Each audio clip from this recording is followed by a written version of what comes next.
Hi everybody, welcome to the Photographer Academy and welcome to my studio. And I'm going to, first of all, this is the first time we've ever been live in the studio besides when we're doing sales presentations, so welcome. We're going to be trying to bring you live streaming every week or so keep looking out. Probably going to be a Wednesday, so just give you the heads up. You might want to actually spend a little bit of time getting ready, but we'll give you plenty of notice what's going on. For those of you who haven't been to our studios, we're based at the bottom of Gavin and Stacey Hill in Barry, South Wales, about 25 minutes away from Cardiff. And our studios have been here just short of 6 years now. And I've been in the world of professional photography since the age of 18. Yes, I know I'm only looking like 25, but hey-ho. And next year's a celebration, 35 years of running my own studio and things really. So today we're going to do two little short bursts for you because we're into our streaming and our testing, and I don't believe in testing. There's no dress rehearsal in life. And poor old Brandon and Jay, who are stood in the wings, they're basically pressing their little buttons. Jay's getting ready to take any questions in case we do have anybody joining us live, but we just thought we'd give you a little bit of an introduction to Studio One and kind of how it all works together. So, Studio One, or main studio space, we're working from an old converted church that we converted, as I said, 6 years ago. And in this main kind of mezzanine studio as such, really, we've got quite a big white wall. In all of the studios that I've ever owned and rented as well, I basically always need a big white wall. It's going to be one of my main posing positions, especially for families and kids and teens and so on.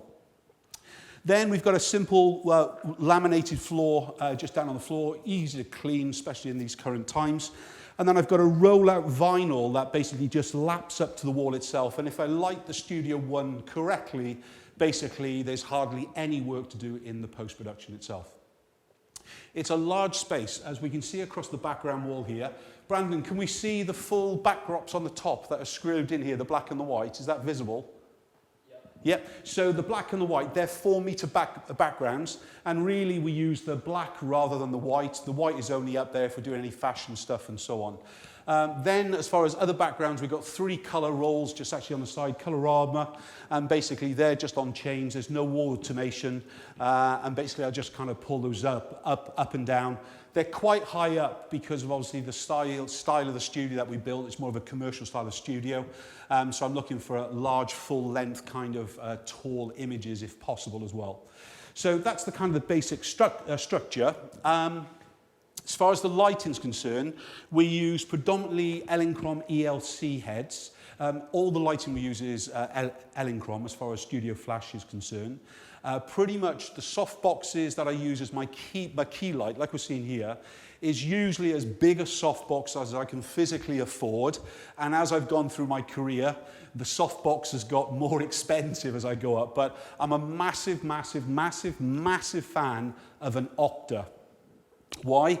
I love the shape of the light in the eye. Plus, I also like the way that it feathers around the subjects when we're using the light in a feather technique. We'll explain that now in a minute. But as far as the light source in size, this is really for my fine art photography, my family photography, and general kind of big light photography. When I'm doing headshots and when I'm doing more kind of controlled light, even some of the fine art, a little bit more of the creativity, I tend to use more and more small light sources that are not necessarily soft. So in other words, I'm quite used to using hard light and so on. But as far as the main light source is concerned, we've got this as the big Octa. Now, the Elinchrom lights allow me to fire them remotely using the likes of their little triggers. And if I'm switching this on, I'm not sure if I get close, Brandon, will I screw everything up by focusing in? Will it focus there? Brandon is now panicking, running across from one side of the hall to the other. There we go. All right, so what I've got here is basically different channels and different groups. So in other words, the group is either going to be in all, 1, 2, 3, or 4. And with that, it allows me to select which light or all lights to fire. So if I come back into the main studio set, if I switch into all, and I press OK, fire test in other words, it fires both the key light and the 2 background lights, okay? In this case, because they're pointed at the background, they're technically a background light. Whereas when they're turned towards the subject, or they're being controlled with either the style of its accessory, i.e. a strip box, honeycomb grids, whatever, they tend to be classed more as a separation light. But in this case, they are being used as background lights. We'll talk about that now in a minute.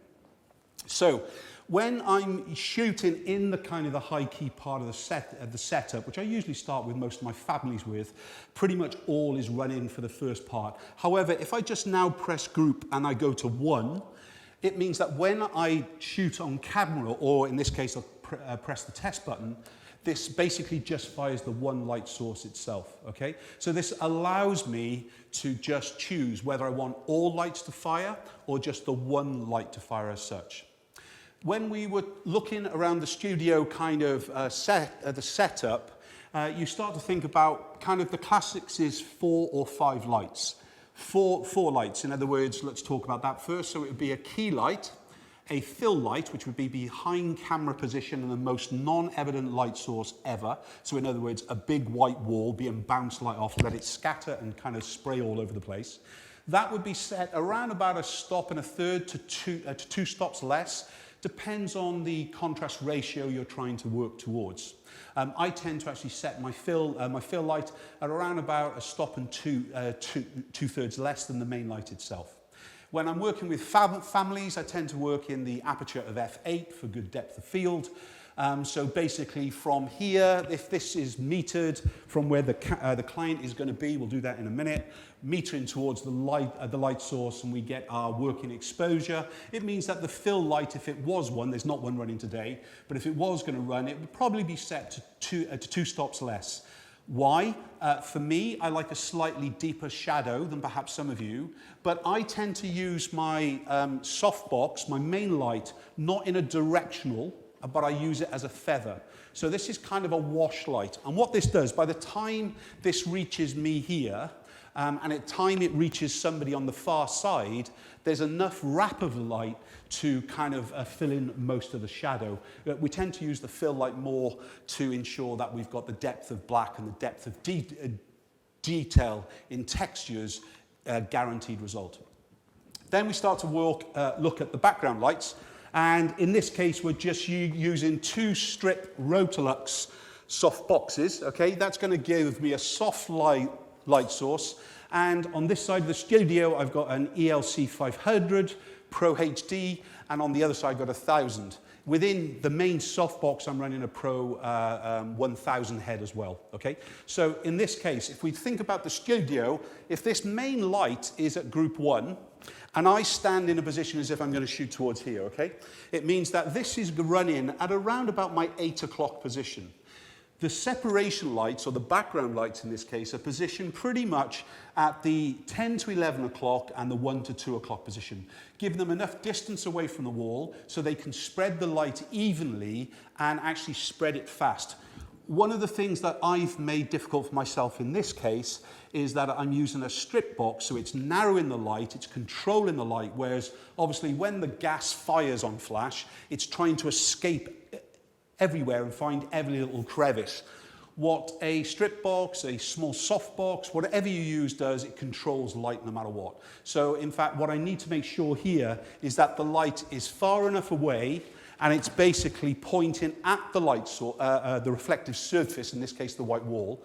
But if this was the middle of the wall, yeah, remember the client is going to be a couple of feet forward than this, so they won't get any of the spill.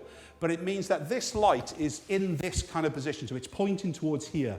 The wash then will light up the very big area. Now, because of its position, left-hand corner of studio, that group is always group 3.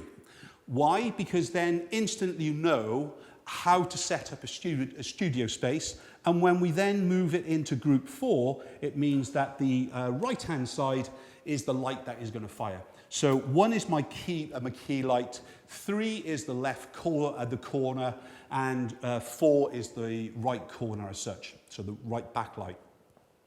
But there's times where I possibly want to even use both of the background lights to fire together. So in fact, at the beginning of my setup, once I've metered everything and it's all correct, so to do the perfect high key, remember we need no more or no less than a 2-stop difference from key to background. Otherwise we have burnout or detail in white. You usually find that a photographer that underexposes the background needs to always correct the background to pure white, so it's white with no detail. Whereas a photographer that burns out the background is trying to actually fix all the flare around the subject. So in this case, because we're running f8, it means that the background lights are individually metered to f16. It's an equation. It's souffle if you were a chef. In other words, it's the same mix in the same ingredients, in the same temperature, in the same oven. You guarantee results. That's what we're trying to achieve. So when I'm setting up, I'll then actually go to the light and basically turn that into the different group. So for me to meter all my lighting, I'm using a light meter as such, really. No guesswork, and obviously if you're shooting 5 or 6 shoots in a day, you probably have to reset a lot because your studio should be a total mess, and you'll see what I mean in the next few weeks when we're streaming live. You'll be able to see the chaos that kind of comes with kind of a little bit of creativity at the end of the shoot. So as far as this is concerned, I need to make sure that it's set into my, I'll just get close again and see if Brandon freaks out. And then basically from here, you'll see that in the top left-hand side of my meter, there's that little kind of flash symbol, but it's also showing a connected symbol in there. That means that when I kind of click into the element itself, I've got the different options. We're not working in general flash. It means I want flash with communication. That's absolutely key for me. So it means that when I press the little button on the side, that fires the flash. Obviously, when we're in the correct position, that will give me the exposure or not. If I just press onto the F, I then reveal that the meter is set at this stage just to fire group 1. It means that we can then actually set the different groups to meter each light at a time so we can get an accurate exposure on them. So let's go and do that. So on the vinyl, yep, I've got a little X, and saying a little X is about that big, all right? It's amazing how a 3-year-old child needs to see a star about that big instead of like, anyway. So I'm going to meter from where we are, and as I said, we're kind of washing the light across. I need to meter across towards the light source, so not metering towards the camera position. If I meter towards the camera position, it would see the shadow side, and I'm interested in only the highlight. So we meter towards there, and then from within here, you'll see that basically I've got this 2.8.6, yeah? So that's f2.8, 100 ISO we're on, and it's 0.6. So in other words, I need to adjust the power increase on here. So if I go up to 2.4, okay, and we go back, we should now be at 5.6. If I meter in the same direction from the same point again, so I'm at 56.3, all right? If I now do 3/10 of a stop and I meter once more, you might be able to hear that real pop of the light as it increases, yeah? And so what I've got now, and how long did that take? I mean, seconds, yeah? And now I've got the perfect f8. So as long as my camera is set onto f8, same ISO, we're ready to go. Oh, hang on to it, he says. So if you're the flash, I'm pointing the dome towards you so I can read the screen, and then I'm pressing the plus or the minus button to increase or to decrease the power. Right, we said group 3. Let's just turn this a little bit. The shields on the side of the strip box will control the actual light. So they're set to F, or that one is set to F8. So I just need to press this 20 times, and then you can see it went off and then on. That says, hey, I've done the adjustments. And then basically, one more 10th mark. There we go. 16. So I've done the one. I just want to prove the point to you. We're not going to take any photographs during this session, but you can see exactly what we've got on here, guaranteed results, all right? So I want to do the same with the other light. Notice, though, I didn't meter in the middle, yeah? I'm metering in its section like I explained before. So it's around about a third. So in the same way that was set, I need to go up 120 times on that one as well. 1/10 less. Brilliant. And that's exactly the same, okay? So I'm sorry to be a little bit repetitive, but if you look on the back of your lights, you'll actually see there's a number there. And if you're using the same accessory all the time, it means in your basic setup studio, right at the beginning, all you've got to do is go and set the numbers on the back, and pretty much you're going to be within 1/10 of a stop before you even think about anything. What I want to do, though, now is basically change the group on the back of the right-hand light. Oh, I lied. The group on the left-hand side to move them both onto group 4. We'll show you that on a techie film at future. So I'm just going to press the little pages button, then use the scroll wheel down into the sky port. No, we're not. We're going to go back to groups, you donut. We want into sky port, then we go into groups, and then I want to go to group 4. And then back out again. So now this means if I press either the fire button on this or on the trigger, we'll put the meter away. We don't need that now. We're done, yeah? So if I just basically press group 4 on here now, these two lights will fire. So literally, if the client was here and this was all black running on the sides, I pretty much get a near silhouette image guaranteed, all right? So I can pretty much run with that. So if we're looking to do kids skipping, running, jumping across the set, and we want more of a silhouette look, then obviously we can just switch this group 1 off. And then if I just want my kind of black and white photography, so I'm going to one light, all I need to do is obviously switch the group to 1, and I'm back to there. So systems, whatever works for you and things really. If we're metering at all, if we're shooting at all in a commercial way, we tend to work tethered. In a future shoot that we'll be doing, we'll be kind of showing the screen all of the time. But when I'm photographing with clients, I don't really want them seeing it coming up on a screen because obviously in a commercial photography, the client needs to see the image and see if I'm worth my money. Whereas in the kind of the consumer world, we don't really want a child running up to the television or laptop to actually see if it's right. So in this case, just switching the camera off, pulling out my cable, you can see here though, this little thing, when this is connected into the camera and I am tethering, this is what's referred to as a jerk stopper. And this jerk stopper, a couple of quid, that's all, but this is going to protect the actual technology of the camera itself. So it's going to save us hundreds of pounds from any damage being done. So in this case, I'm not going to be tethering. So just going to be simply unclicking that.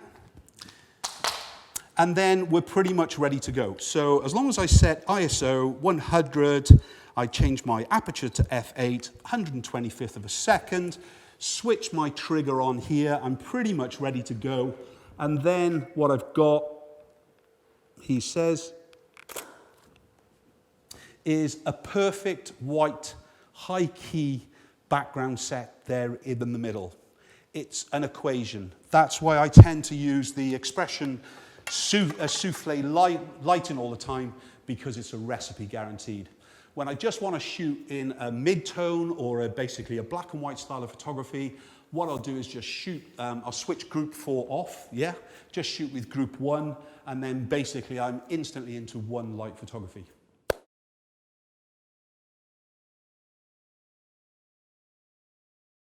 Good question. The question was, when you're first getting going in studio photography and you're buying your kit for the first time, what kind of things should I be buying and what kind of budget?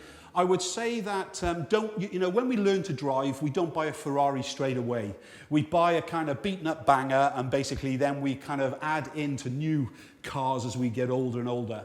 However, in lighting, you pretty much are guaranteed, if you buy well now, you'll basically still be using that same equipment in 5 or 10 years' time. But we technically don't need a Ferrari. We need more like a... I'm not sure what Mr. Average car is today and things really, but whatever that average car is. Brandon, what's an average car, mate? Give me help here. Ford Fiesta. A Ford Fiesta. No, let's have a little bit more ambition than that and things really. Yeah, Audi TT instead of a Ferrari. That's what you need as your first car, right? So I would buy something like a 100 and a 200 head kit, if you've got the budget. So the ELC ones, what have I done with the ELC 100 head? I just had it around here. I'll show it on the next section. I promise you I'll get it out ready, all right? But the D-Lite 1 and the D-Lite 2s, the D-Lite 4s are entry-level flashes, and they'll last you a very, very, very long time. Even though they say they're not designed for the pro, I know loads of schools, photographers, and everything else that use these little kind of introduction lights as workhorses time and time again. The only real difference in them, obviously, when you talk about D-Lite 1 and D-Lite 2 and D-Lite 4, there's technically a one-stop difference between them. So if the maximum power of a D-Lite 1 was outputting through a softbox, let's say F4, a D-Lite 2 with the same softbox on the front at the same distance would be 5.6, and a D-Lite 4 on its maximum setting we're on about, with the actual same softbox, same distance would give us that extra stop again. So it's about what really you're putting in front. So if budget isn't a big problem and you really want to invest, I would really invest into the likes of the ELCs, in fact. There's a new range of Elinchroms. We haven't got them in the studio yet. I had a sample test with them at the beginning of the year before all the lockdowns. Fingers crossed we're going to get them back into the studio. I think actually Simon from Flash said to the Light Doctor is up filming with us next week. You never know, we might sneak another live streaming in there. We'll watch this space. But as far as budget is concerned, try and avoid the cheaper end of the lighting range. Buy quality once and it lasts you forever. You know, in some ways, a camera body is disposable. The lens we use for a long time. They very rarely upgrade a lens, unless there's something technically wrong with it, of course. But as far as the body is concerned, they're continuing to replace those all the time. So I would look to spend on a kit, so a two-headed kit, anywhere from around about the 300, 500 kind of minimum range to around about the 700 to the 900 pound range if you're going up for the kind of a little bit more kind of pro end of things. The first thing I would say that when you're buying a kit of two heads, let's say, you're usually going to get something like two umbrellas or an umbrella and a small the soft box. As a rule of thumb, though, the accessories that you get with a kit aren't really kind of brilliant. On the next session, what I'll do is, now we've had these questions, I'll get a D-Lite kit out and we'll actually have a look at the accessories that come with it, and I'll show you how to actually make them into a more professional kit with no budget being spent. I would suggest to you, though, that if you're looking at the entry level, we've blocked it in. A Rota Lux is a kind of a Ferrari of light kind of modifiers, whereas the likes of the other kind of soft boxes and everything else will really allow you to buy bigger and buy it better with the accessories. On the next section, we're going to be looking, no, I'm going to steal it, in fact. No, I'm going to wreck his set there. Hang on, I'll be back. Fill time.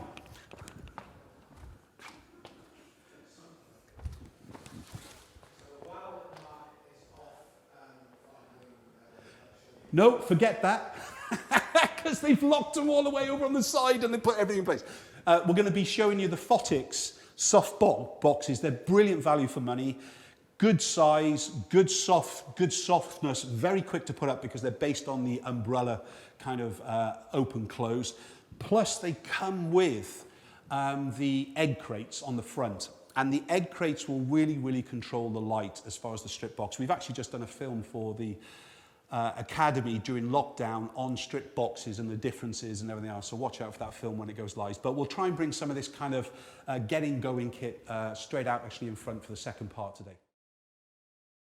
Pretty much it's a Tether Tools product. We've been in bed together as a user and a fan for many, many, many years. We first met this amazing couple when we were out shooting in San Francisco, probably 7 years ago, 6 years ago. We didn't realize that they were the owners of Tether Tools, and we were already massive fans of them. We couldn't believe it. And so anyway, long story short, the tethering is done with Tether Tools. It's available in UK through a real range of distributors, likes of the Flash Center and XP distribution as well, and things really. But throughout the world, you'll pretty much find it from anybody. Brill. So really what we're doing in this section was an introduction to this space. I often talk about a three-sided studio, okay? And just before we finish, I just want to talk that I've talked about photographing towards this direction. But if I'm using the three-sided studio effect, I'm going to be stood here and shooting towards this blue wall. And when I'm shooting towards this the blue wall, the strip box doesn't become a background light anymore. It now becomes a separation light. When it's a separation light, the strip box will either be very high, so it's just doing the shoulders and the hair. I've just seen Brandon run across the studio and start to adjust the camera. Should have said, Brandon, we're going to move. Yeah? And then as far as the main light source is concerned, this is going to turn around. I'm still here. And this is going to feather across the set now, okay? So the client, in fact, would be here. Yeah, I'm always as far back as I can physically go. Sorry about that second camera position for a minute, Brandon. But this light would be on the edge. So if you think about it now, if I was stood there and I'm the client, I'm shooting towards here. Now the blue background's behind me, let's pretend. The client is just on the edge of this light. They're not in it, okay? They're not here. This is on the other edge. So this will give me a pure silhouette. If I turn them towards here, there's no light going to spill onto this side, and I've got a profile image. If I take them back towards here and I put them in the middle of the box, I've got a strip light now. So in other words, it's in half. But when I put them right on the edge, imagine a window in a home, and basically what we've got is you're shooting along the wall, you're leaning on the one side of the wall, this is the window, and then I'm leaning on the other side of the window wall. So now we've got this lovely wash of light that is coming through. So as far as the studio is concerned, we want to be able to turn and change the kind of the variety and the shooting with a minimal effect. So even if it was a mini session, having the ability to shoot towards the white wall or a pop-up or whatever, and then turn it towards a color paper, we can be doing that. Lastly, before we finish, Brandon, get on the camera. Let's just show them across onto the side of Studio 1. So again, if we just walk across towards here, we're still in this kind of mid-COVID kind of getting going, to be honest. But this is usually a seating area for clients. You can see that when we're doing some of our fine art photography or fine art workshops, we've got our own kind of wardrobe to add into the clients. And then just down towards this section here, we've got all the little boys and girls rooms and things. Out through the fire door, we've got the model changing room. And then if we were to just go to the left of me, we'd be walking up the stairs towards Studio 2. That's us done. Okay, first live session. We're going to be back now at what time are we back, Jay? He says 4 o'clock. Okay, 4 o'clock, and let's get going with some of the kind of reveals on what you were asking about, what kit, kind of the pricing. I'll show you some of the best accessories that I've got as well. But hope you've enjoyed this first quick session that we're doing. See you all soon. Bye-bye.